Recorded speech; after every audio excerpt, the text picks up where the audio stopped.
आज के सेशन।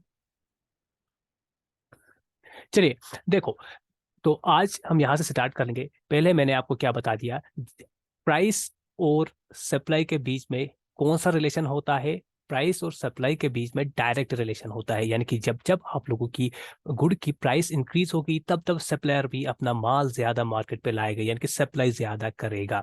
ठीक है, आई थिंक यहाँ तक क्लियर है। So there is a direct relationship between price and the quantity. Wait,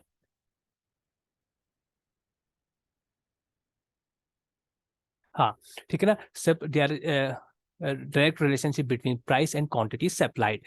इसका रीजन क्यों है? क्योंकि सप्लायर चाहेगा कि उसकी ये प्राइस बेनिफिट ज्यादा हो जाए, क्योंकि जब भी आपकी सप्लाई ज्यादा है, प्राइस ज्यादा है, तभी सप्लायर ज्यादा प्राइस सप्लाई कर लेगा मार्केट में चीजों को। ओके, अगर so if the price of any commodity increases then seller intends to sell it is protect more. ठीक है ना, inverse between price and demand. हाँ, क्या शूटिंग शिवांगी समझ नहीं आया मुझे, आपका क्वेश्चन क्या था?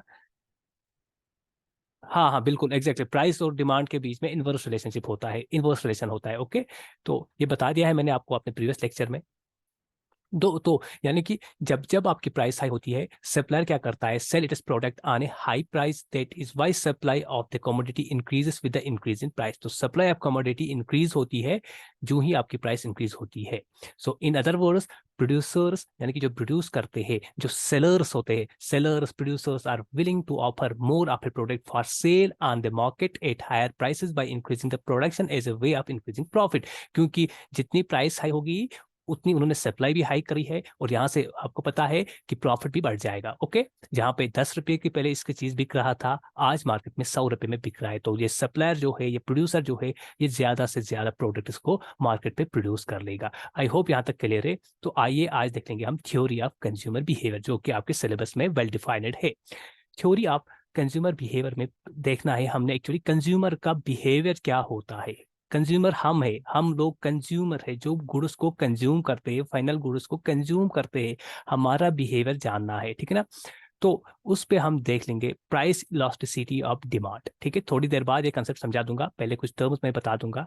सबसे पहले हमने देख लिया था कंसेप्ट ऑफ डिमांड में, क्या बताया था मैंने आपको? दो चीजें होती है, लास्ट लेक्चर में आप देख सकते हो। इफेक्टिव डिमांड क्या होती है और एब्सोल्यूट डिमांड क्या होती है। इफेक्टिव डिमांड वो डिमांड होती है जहां पे आप विलिंगनेस होते हो परचेज करना किसी चीज को, और आपके पास परचेजिंग पावर भी है। एब्सोल्यूट डिमांड वो होती है जहां पे आपकी सिर्फ विल होती है, आप विलिंग होते हो किसी चीज को परचेज करना, बट आपके पास परचेजिंग पावर नहीं होता है, यानी कि आपके पास सुफिशिएंट मॉनेटरी रिसोर्सेज नहीं होते हैं आप उस चीज को परचेज करो। सो क्लियर, ये दो चीजें क्लियर है। अब देखेंगे हम डिमांड को कौन कौन से फैक्टर्स इफेक्ट करते हैं। देखो, सबसे पहले मैंने बता दिया था, सबसे पहले price, price is the effect, ठीक है ना, and demand is the cause. ठीक बोला मैंने या रिवर्स बोला? इसमें से कॉज कौन है, इफेक्ट कौन है? जल्दी से बताओ, प्राइस इफेक्ट है या कॉज है?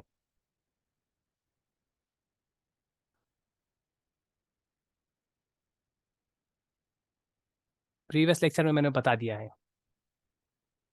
Exactly, price is the cause and demand he effect हो रही है। Okay, so price of goods under consideration, जो भी गुड आपको लेना है उसकी प्राइस डिमांड पे इफेक्ट करेगी। क्यों? क्योंकि भाई हमने पहले बता दिया, price is inversely proportional to demand. जितनी प्राइस हाई होगी उतनी डिमांड कम हो जाएगी कंज्यूमर पॉइंट ऑफ व्यू से। ओके, क्लियर है यहाँ पे चीजें? So higher the price lower will be the demand. Okay, next पे आ जाएंगे सब्स्टिट्यूट्स एंड कॉम्प्लीमेंट्स। सब्स्टिट्यूट्स और कॉम्प्लीमेंट जो प्रोडक्ट्स होते हैं ना, इन पे भी डिमांड, ये भी डिमांड को इफेक्ट करते हैं। ये भी एक फैक्टर होता है जो डिमांड को इफेक्ट करता है। देखो, सब्स्टिट्यूट वो होते हैं, सब्स्टिट्यूट आप मानो अल्टरनेटिव्स होते हैं। आपके पास अल्टरनेटिव है, अगर एक चीज आपको पसंद नहीं आती है, सिमिलर टाइप ऑफ दूसरा प्रोडक्ट है जिसको आप चूज कर सकते हो। सपोज ए और बी प्रोडक्ट जो है, ए प्रोडक्ट आपको पसंद नहीं आया, सिमिलर बी प्रोडक्ट है, आप इसको चूज कर सकते हो। ओके, दूसरा होता है कॉम्प्लीमेंट। कॉम्प्लीमेंट होता है ए प्लस बी, यानी कि ए और बी साथ साथ में आपको यूज करने हैं। तो देखो, जैसे कि मैं एग्जांपल दूंगा, सब्स्टिट्यूट होता है रिप्लेसमेंट। और ठीक है ना, जैसे कि काउ मिल्क और पाउडर मिल्क, देखो काउ मिल्क भी, इससे भी आप चाय बना सकते हो, पाउडर मिल्क से भी चाय बना सकते हो। लेकिन देखो यहाँ पे आपका पाउडर मिल्क है और काउ मिल्क है। पाउडर मिल्क की प्राइस इंक्रीज हुई, पाउडर मिल्क की प्राइस इंक्रीज हुई, काउ मिल्क की डिमांड पे क्या असर पड़ेगा, कोई बता सकता है? काउ मिल्क की डिमांड इंक्रीज हो जाएगी। क्यों? क्योंकि यूजर्स जो है, कंज्यूमर्स जो है, वो शिफ्ट करेंगे टुवर्ड्स काउ मिल्क। क्योंकि पाउडर मिल्क की प्राइस इंक्रीज हुई, इसकी डिमांड कम होगी। किसकी डिमांड कम होगी? पाउडर मिल्क की डिमांड कम होगी। ठीक है, तो कंज्यूमर शिफ्ट कहाँ पे करेगा?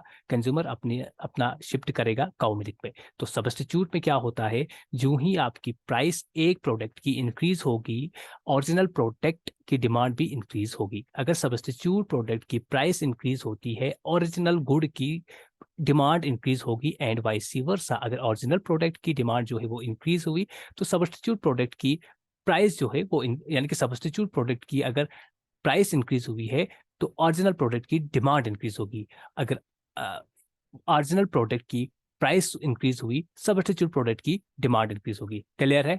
यहां तक क्लियर है? जल्दी से बताओ। दूसरा होता है कॉम्प्लीमेंट, जैसे T and sugar. T and sugar, देखो सपोज शुगर की प्राइस इंक्रीज हुई, तो आप शुगर की डिमांड ही कम कर लोगे। इसका इफेक्ट ये भी पड़ेगा, तो आप इस टी की भी डिमांड कम होगी। जब शुगर ही नहीं है तो आप चाय क्या बनाओगे? ठीक है ना। तो डेट मीन्स जब किसी कॉम्प्लीमेंट गुड की डिमांड प्राइस इंक्रीज होती है, तो ओरिजिनल कॉम्प्लीमेंट का सब ठीक, तो ओरिजिनल प्रोडक्ट का डिमांड जो है वो क्या होता है, वो कम होता है। ये चीज मुझे आप लोगों को समझानी थी। ओके,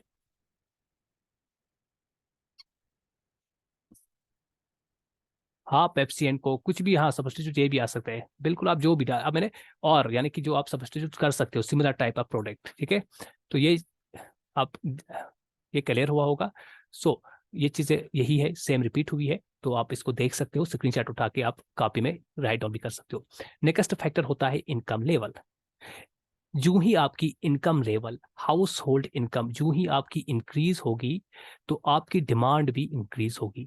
लेकिन डिमांड किस गुड्स के लिए? डिमांड फॉर नॉर्मल गुड्स, याद रखना नॉर्मल गुड्स, न कि इंफीरियर गुड्स। ठीक है, सपोज सपोज मैं चीजें यहाँ पे समझा दूंगा आप लोगों को। सपोज आज तक आप लोग ट्रेवल करते थे थ्रू बस, ट्रेवल किया आप लोगों ने बस से। अब आपकी price increase, house hold income जो है इंक्रीज हुई, तो अब आपने प्रेफर किया ऑटो। ठीक है ना, तो बस यहाँ पे आप लोगों के लिए इंफीरियर बन गया, ऑटो जो है इससे थोड़ा सुपीरियर बन गया। ठीक है ना, ये इंसान की, ये सब्जेक्टिव होता है, इंसान के ऊपर डिपेंड होता है। ठीक है ना, किसको इंफीरियर बताए, किसको सुपीरियर बताए, ये इंसान के नेचर के ऊपर होता है। लेकिन जनरली क्या होता है, जब भी हाउस होल्ड इनकम इंक्रीज होती है, डिमांड ऑफ गुड भी इंक्रीज होगी, डिमांड ऑफ गुड भी इंक्रीज होगी। Okay, next is consumer taste and preferences. जब आपके पास टेस्ट ही नहीं है, जब आपके पास प्रेफरेंस ही नहीं है, तो चाहे फ्री में भी कोई चीज मिलेगी आप नहीं लोगे। क्यों? क्योंकि ना आपके पास टेस्ट है, ना उस चीज की प्रेफरेंस है। तो consumer will demand a desire, और कंज्यूमर विल डिमांड और desire a good if and only if he or she has a taste for good. अगर आप के आपको टेस्ट है, आप प्रेफर करते हो इस गुड को लेना, तभी आप लोगे। भले प्राइस जितनी भी होगी तब आप इसको लोगे। ठीक है ना, या अगर फ्री में भी दोगे, अगर आपके पास टेस्ट नहीं है, फ्री में भी आप चीजों को एक्सेप्ट नहीं करोगे। ठीक है, अब देखो यहाँ पे एक इंपॉर्टेंट ग्राफ बनाया है मैंने। इस एक्सिस में क्या होता है, इसमें आप एक्स एक्सिस में देखो, ये एक्स एक्सिस है, ये वाई एक्सिस है। Okay, as X gets larger, Y gets larger. जैसे जैसे एक्स बढ़ते जा रहा है, आप देखो यहाँ से, ठीक है, ये एक्स की क्वांटिटीज है, यहाँ से यहाँ, वैसे वैसे वाई बढ़ते जा रहा है, वैसे वैसे वाई बढ़ते, यानी कि X is directly proportional to Y. इसकी बेस्ट एग्जांपल है amount of money you make based on the number of hours of work. जितने घंटे आप काम कर लोगे, उतना ज्यादा आप अर्न करोगे मनी को। ओके, और दूसरा होता है इनवर्स, नीचे जैसे जैसे आपकी वाई वाला जो क्वांटिटी है, वाई वाला जो वैल्यू है वो कम होता जाएगा, एक्स वाला वैल्यू बढ़ता जाएगा। ओके, एक्स वाला वैल्यू बढ़ता जाएगा। इसको मानो आप शॉपिंग पे गए हो, जैसे जैसे आप शॉपिंग करोगे वैसे वैसे आपकी मनी जो है वो स्पेंड होती चली जाएगी, ठीक है ना। इसका क्या यूज है, आगे आपको ये दो ग्राफ समझ आ जाएंगे। ये होता है डिमांड का, ये होता है सप्लाई का, ठीक है ना।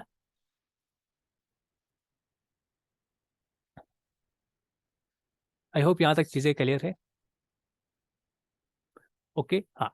अब देखो the price elasticity of demand actual में क्या होता है, यहाँ पे मैं आपको बताता हूँ। पीईडी शॉर्ट में लिखेंगे। इसका सिंपल ये फंडा है कि जैसे आपकी प्राइस चेंज होती है वैसे ही आपकी डिमांड चेंज होती है, बट कितनी चेंज होती है, व्हाट परसेंट। ये जो कितनी होती है ना, यही बोला जाता है इलास्टिसिटी। यानी कि क्या इलास्टिसिटी है, कितनी डिमांड चेंज हो सकती है। सो कितनी चेंज इन डिमांड आती है, कितनी परसेंटेज डिमांड में चेंज आएगी जो ही आपकी प्राइस चेंज होती है। So it is the change in demand with respect to change in the price of a particular commodity, ठीक है। सो देखो, अब कोई चीज ज्यादा इलास्टिक हो सकता है, कोई चीज कम इलास्टिसिटी हो सकती है। यानी कि किसी चीज में आप शार्प डिमांड को देखोगे, अप होती है या लो होती है, लेकिन किसी चीज में हल्का हल्का, यानी कि ठीक है ना। या किसी चीज में आप देखोगे बिल्कुल भी चेंज नहीं होता है, इन इलास्टिक है, ठीक है ना। कहीं पे इन इलास्टिक भी हो सकता है। आप प्राइस को जितना ऊपर नीचे करो, डिमांड नहीं हिलने वाली, डिमांड सेम की सेम रहेगी। ओके, देखो the price elasticity of demand for a commodity relies on the trait of the commodity and the obtainability of close alternatives। देखो इसकी बेस्ट एग्जांपल ये है, बेस्ट आप इस तरह से समझ सकते हो। अगर आप लोगों के पास अल्टरनेटिव्स अवेलेबल है, इलास्टिसिटी हाई होगी। क्यों? देखो मैंने पहले ही बता दिया आप लोगों को, जैसे ए और बी प्रोडक्ट का मैंने एग्जांपल दिया। सपोज आपके पास ए प्रोडक्ट भी है, बी प्रोडक्ट भी है, ठीक है।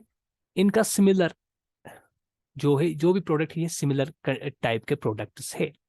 अगर आपने देखा ए ने प्राइस इंक्रीज किया तो आप बी की तरफ शिफ्ट कर सकते हो। क्यों? बिकॉज आपके पास अल्टरनेटिव है, ऑब्टेनेबिलिटी है, आप ऑब्टेन कर सकते हो नेक्स्ट अल्टरनेटिव को।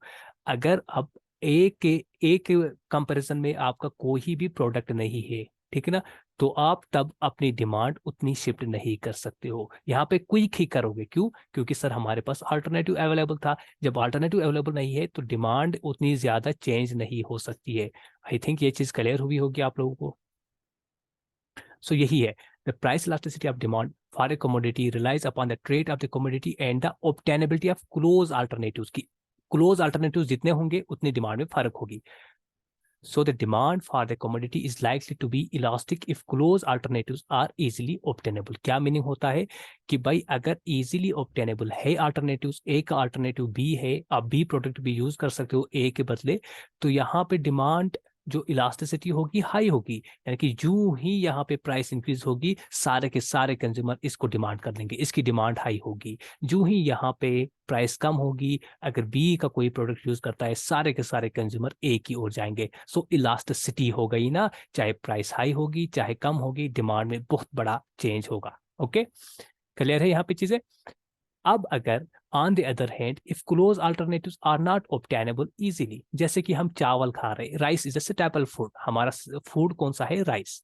राइस में आप देखोगे प्राइस अगर इंक्रीज भी होगी, आप क्वांटिटी उतनी ही लोगे, थोड़ी सी अगर फर्क, लेकिन ठीक है ना। The demand for the community is likely to be inelastic. यहाँ पे फूड आपको लेना ही लेना है, जितनी भी मर्जी प्राइस इंक्रीज हो, जितनी भी मर्जी अगर प्राइस कम ही कर लेंगे, तो आप क्या ज्यादा फूड लोगे? नहीं, जितना आपको चाहिए, जितना आपकी नीड है, उतना आपको लेना ही लेना है। सो ठीक है, चीजें यहाँ तक क्लियर है? यहाँ तक चीजें क्लियर है?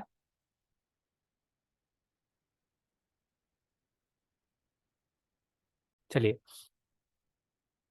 अब देखेंगे हम डिमांड करो। मेरी आवाज आ रही है आप लोगों तक? Yes sir. डिमांड करो में क्या होता है, देखो डिमांड तो मैंने कंसेप्ट ऑफ डिमांड आपको बता दिया, लेकिन अब करो देखेंगे इसका। It is a curve that is used in micro economics to determine how much quantity of any particular commodity that people are willing to purchase with corresponding change in price. Demand curve हमें ये चीज बताता है कि भाई जो ही आपकी प्राइस में चेंज आता है, पीपल कितना डिमांड करते हैं उस गुड को लेके। जैसे कि मैंने यहाँ पे ग्राफ के थ्रू में आप लोगों को समझा दूंगा, ठीक है। ग्राफ के थ्रू में आप लोगों को समझा दूंगा ये चीज।